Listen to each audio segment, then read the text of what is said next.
ambil kopinya nih. Gi, gimana kabar Gi? Baik. Gimana nih, kok kelihatan capek sekali seperti ini?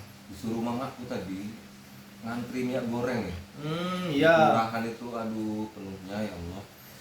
Memang kondisi lagi langka ya. Padahal kan kita sawit banyak di sini. Kenapa sih kira-kira langka itu? Nah itu yang dibahas di Kementerian Perdagangan kemarin. Memang diakui adanya kartel di sana, ada mafia di dalamnya itu. Makanya bisa menyebabkan kelangkaan seperti ini. Kok bisa begitu ya? Nggak tega apa sama rakyat Indonesia? Gitu.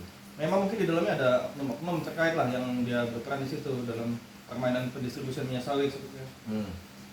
Jadi seharusnya gimana itu para pengusaha minyak sawit loh? Apakah dia hanya mencari keuntungan aja yang lebih gitu loh? Saya rasa sih harus ada sistem yang tegas sih, terutama dari Kementerian Perdagangan langsung, Pak Lutfi yang punya wewenang. Di situ harus ada kebijakan yang tegas supaya tidak ada permainan lagi di dalamnya.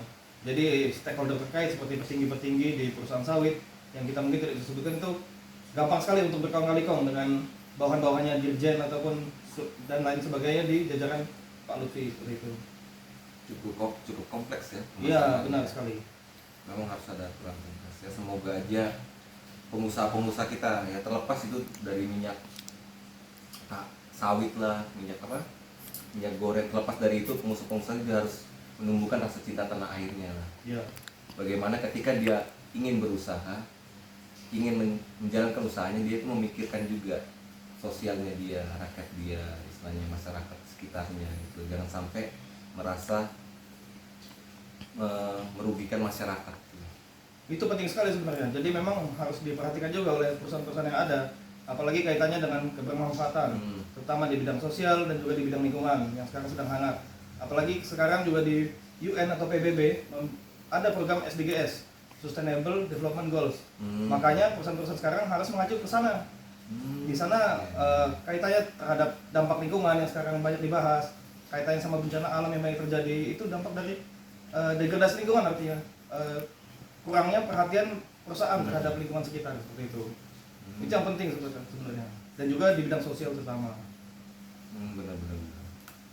Berarti dimana kebijakan sebaik apapun kebijakan, tapi kalau pengusaha-pengusaha itu tidak peduli Ya, benar sekali. dengan masyarakat sekitar sosial itu ya percuma adanya kebijakan. Ya. Makanya harus kita bangun mindset pengusaha ya. Ya, betul.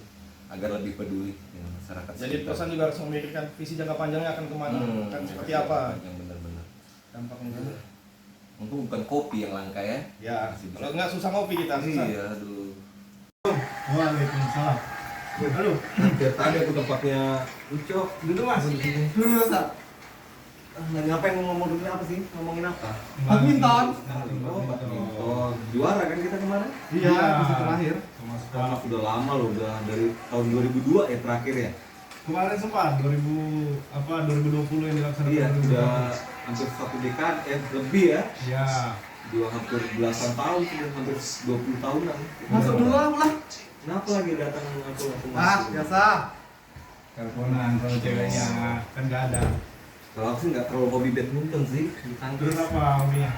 bela diri. Oh bela diri. Kita pernah ikut juga nggak bela diri? Ya, kebetulan dulu waktu zaman SMA apa namanya karate kan aktif. Sempat ke Balikpapan dulu 2012 mewakili provinsi Bengkulu kan. Polda. Kedua saya. Oh, Cuma semenjak kuliah berhenti. Karate itu kalau di Bengkulu termasuk salah satu yang banyak pesertanya, banyak peminat. Cuma termasuk permasalahan kita hampir di seluruh wilayah di Indonesia itu pembibitannya jelek, poninya bermasalah di mana-mana, terus dana pembinaan atlet itu nggak tahu larinya kemana. Jadi memang termasuk di Bengkulu juga begitu. Ada beberapa atlet yang sampai ke tingkat internasional, cuma karena memang supportnya kurang bagus dan regenerasinya nggak bagus ya itu aja. Jadi memang harus pengurus itu harus memperhatikan lah atletnya ya. Betul. Jangan hanya mencari keuntungan semata gitu loh. Betul. Pengurus itu harus mengabdi dia pada bangsa dan negara. Rela lah, walaupun tidak dibayar, yang penting atlet itu dibayar. Ya. Karena mesin uangnya bisa dikatakan di atletnya. BDW menang Indonesia. Iya kan? Hasan Setiawan. Jadi satu sama skornya. Tadi Ginting kalah. Penting kalah ya. Ya, apa namanya? Ya betul, setuju.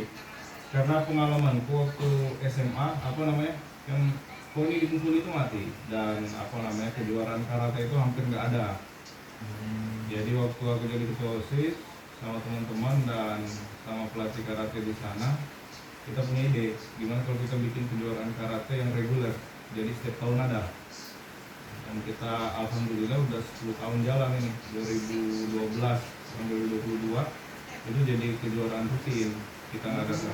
Berarti ini mulai dari bawah nih ya, Mm-mm. teman-teman, dari gerakan sipil lah. Ya, Istilahnya untuk dari anak SMA. Karena anak-anak dewasanya nggak mampu, Nah. biar anak SMA yang gerak. Itunya istilahnya jadi pemicu juga ke depannya untuk Ya. pengurus itu biar lebih melek Ya, betul. terhadap atlet-atlet karate ya, Ya. di provinsi itu. Karena nggak cuma di Bengkulu, di beberapa daerah daerah yang juga. berpotensi gitu, nggak ada event reguler. Padahal kan event reguler tahunan itu wajib ada, karena ada kalender event kan di apa namanya, di Kemenpora yang tiap tahun ada WSN, ada Pekan Olahraga Mahasiswa Nasional, ada PON dan lain sebagainya kan. Setiap tahun itu berjalan, itu harus ada kejuaraan-kejuaraan pendahuluan Iya. untuk mereka tryout kan. Tapi kebanyakan daerah nggak ada kejuaraan-kejuaraan Ya benar, kita harus ini ya, pembibitan itu penting ya. penting. Dan pemerintah harus melihat ini. Betul. Bahwa saja ini adalah bentuk implementasi kita sebagai atlet ya, bela diri itu Ya. dalam hal membela negara, Betul. berkorban untuk negara. Betul. Berarti sepakat ya, Sepakat. Betul kita. Betul. Cie.